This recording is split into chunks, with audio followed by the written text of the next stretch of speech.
এই লাল বাক্সটা কখনো খুলবেন না। রহিমকে বলা হয়েছিল এই বাক্সটা খুললে সে তার সব হারিয়ে ফেলবে, কিন্তু কৌতূহল তাকে মানতে দিল না। সে ধীরে ধীরে বাক্সের তালা খুলল। তার হৃদস্পন্দন দ্রুত হয়ে উঠল।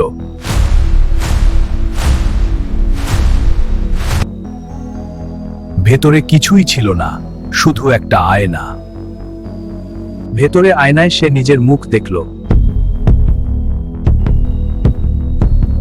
নিচে লেখা ছিল, তোমার সবচেয়ে বড় শত্রু তো তুমি নিজেই।